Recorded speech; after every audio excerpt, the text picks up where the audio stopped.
Okay, as you no doubt recall, we've been talking about polynomial interpolation, and today we're talking about the Lagrange form. And for its particular purposes, it's pretty quick and easy. Let's get started. So let's take a look here, and let's see. Pardon me, wrong. I pushed the wrong button, guys.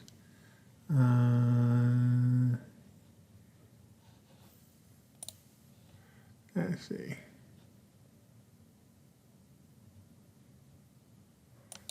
So we start here with the data, where we have our data in ordered pairs, x sub I, y sub I. And we say that we're going to have a polynomial which will interpolate it. And this polynomial is going to be a linear combination of other simpler polynomials. The constant terms are just going to be our y values, and the polynomial terms are going to be polynomials that don't depend upon the particular y values. In order to figure out what these little polynomials are, we're going to choose our y so that they're all 0 except for 1, and that 1 is going to be 1. And this will give us the Kronecker delta. So what we're saying is we're going to choose our y sub i's so that when we evaluate Li of xj or Li at xj, this will, or P at xj, excuse me, this will give us xij. Okay. Now, again, where delta xi is the delta ij is the Kronecker delta. Okay.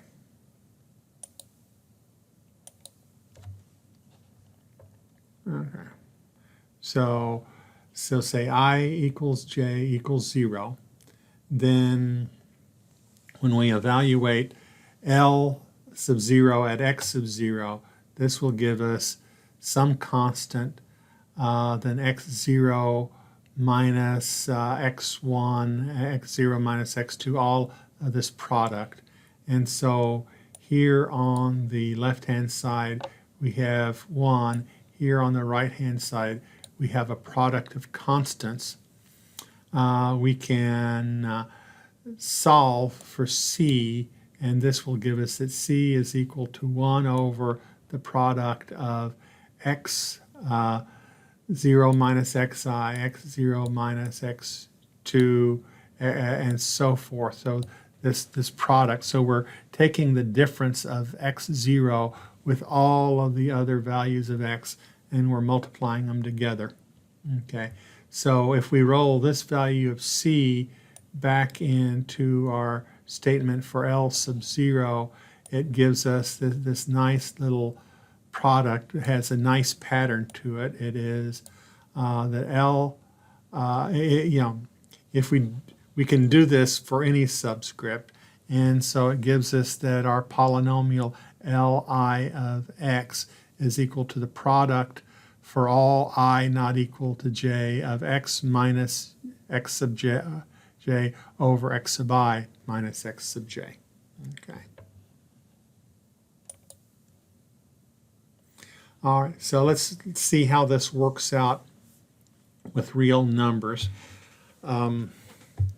We start here, our 0th spot, x sub 0 is 5, and so we leave the 5's out of the mix on top, and so it'll be x minus negative 7, that's x plus 7, x minus negative 6, that gives us x plus 6, and then x minus 0 is just x. In the denominator, we basically take what we've just put in the numerator and put that 5 in for the x. When we do the arithmetic on this and pretty it up, it'll give us 1 over 660 times x times x plus 7 times x plus 6, okay? And go down this side and satisfy, you can pause this lecture if you want to right now and satisfy yourself that the numbers are and the arithmetic is being done correctly.